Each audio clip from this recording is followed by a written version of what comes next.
आज आम कंकड़ा झोल प्रस्तुत करवा से कंकड़ा को भल भाव धोई ना एवं टमाटो पियाज को बाटी आम एपरी भाव गोटे पेस्ट तैयारी करवा। एबे गोटे कढ़ई में तेल गरम कर गोटे चामच चीनी कटा होता पियाज तेजपत्र और धोई रखि कंकड़ा को देवा। सबुतक कंकड़ा को कढ़ई में पकई सारापर भल भाव घाटी नेबा।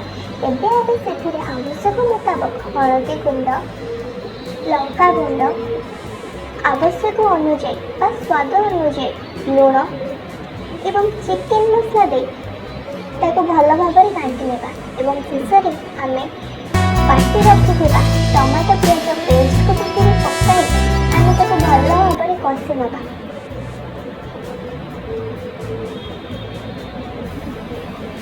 कंकड़ा भल भाव कषि आसला आम आवश्यक अनुसार पानी पानी दे भल भाव घाटी फुटवा आम छाड़ीदे।